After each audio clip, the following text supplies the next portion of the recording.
Morning guys, Dave Canterbury with the Pathfinder School.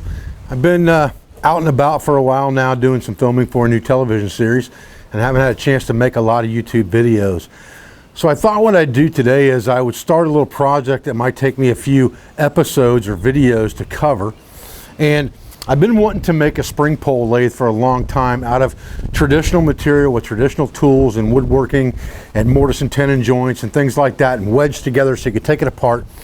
But I thought what I would do is, because I've never used a spring pole lathe before, and this is kind of new to me as far as how everything works and how it's set up, I thought I would just make a very common man version of that and go ahead and use some scrappish type material, use some electric tools and drills and saws and things like that to be able to assemble it quickly, get the thing together in kind of a miniature fashion. I'm only going to make a 4-foot long bed on this lathe, and then we'll see how it works. And I can make adjustments from there when I upscale to a more traditional style, raw material type lathe. So that's what we're gonna do today.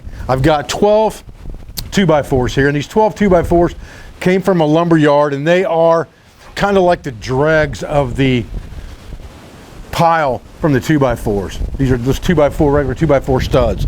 So I got them for about half price. So I probably have about $25, $30 maybe in this lumber. And then I have a few screws, bolts and nuts and lags and things like that that amounts to maybe $10, $15 top end.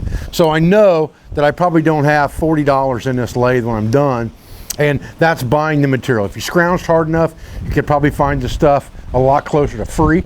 But I wanted to go ahead and get it so I could start the project. We're going to kind of do it on the fly from memory. I'm not going to use a drawing or a plan. So if you follow along with me, you'll be able to make a plan off of what I'm doing. And we'll talk through it as we go. Stay with me and we'll get started.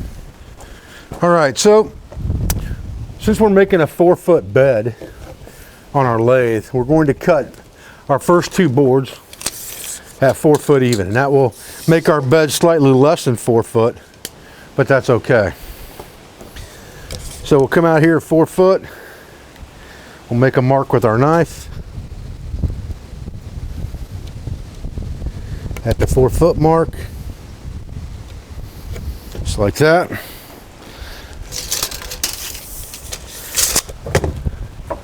Come in here with our old-timey square.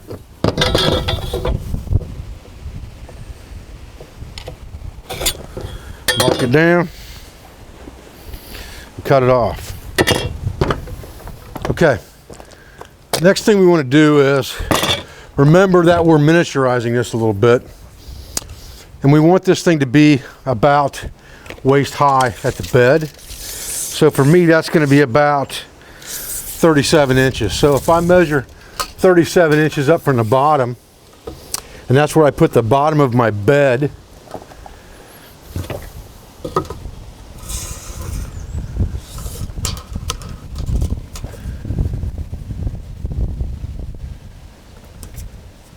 I have the good side of this lumber in for the bed itself, so that the head and tail stock sliders will work inside there.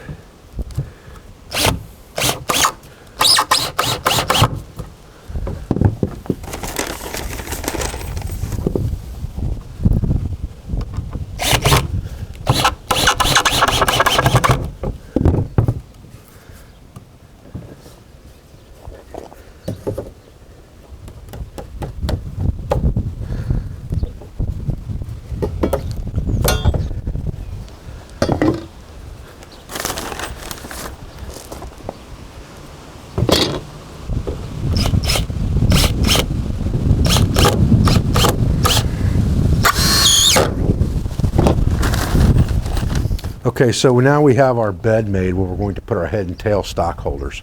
And I'll show you how we're going to make those now. We're going to make them out of tripled up 2x4s with one mortise and tenon joint to hold things in place for tightness. And I'll show you how that works. But this is our basic frame is done. Now we just need to make our head and tail stock holders and our actual machine that's going to be a windlass type device that will move stock on our lathe.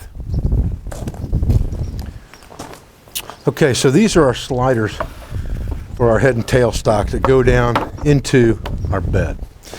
An 18-inch 2x4, and I just used a random measurement to have plenty hanging out the bottom to put a mortise in, so I could put a wedge through there.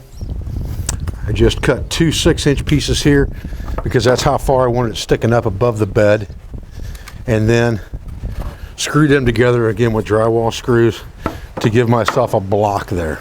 And these sliding blocks are what's going to hold our workpiece in place and create our spindle for our spring pole. We'll talk about that in just a minute.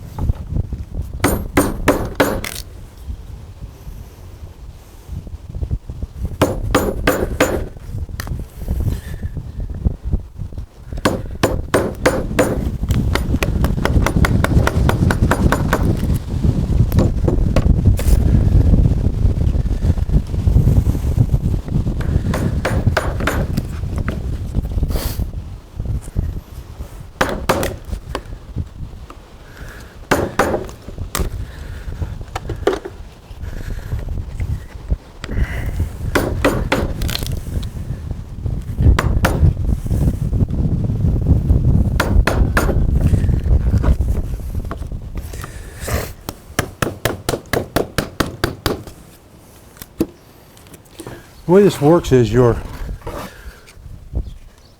mortise joint sits down inside the bed like this and slides forward and back so you can adjust on the bed. And then all you have to do is put two wedges in here like this, and you can tap those wedges from both sides, and that will lock this in stationary for your head or your tail stock.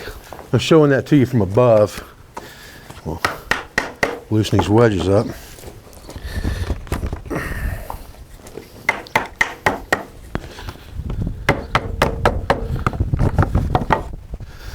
What you would do is you would slide your head or your tail stock mounting piece where you want it, and then you would take these wedges and reverse them like this so that they're pushing up against each other.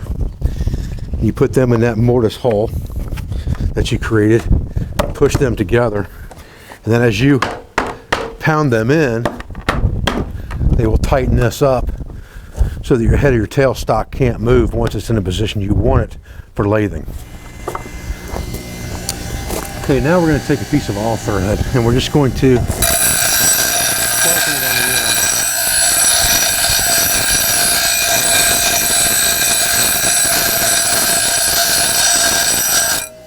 end to give us a point, and this will be adjusted through our tailstock and headstock pieces to hold our spindle.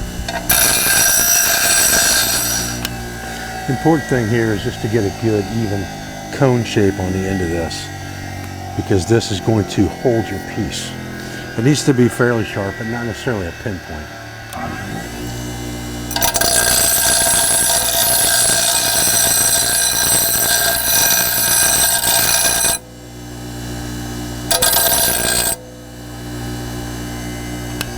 Okay, the next step is to drill our stock to be able to accept this. So what I'm going to do is I'm going to use nuts on both sides of this.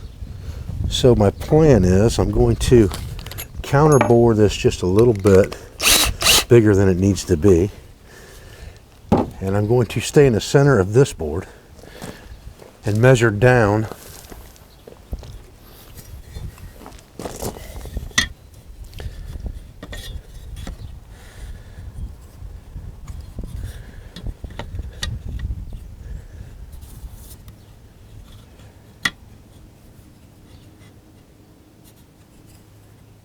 to about right here.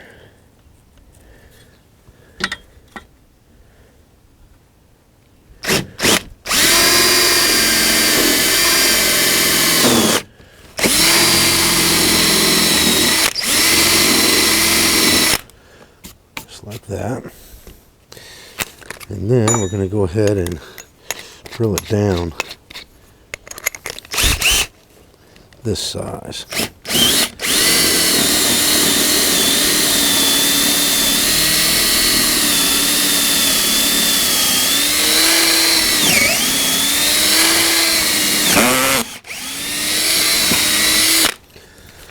Now we will go ahead and put our nut on this piece here and run it all the way up toward the top here.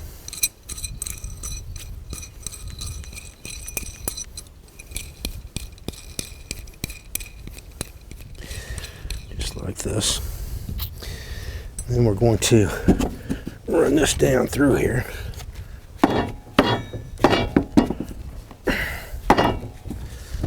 We may have to give it a tap with a hammer here to get it to go down all the way.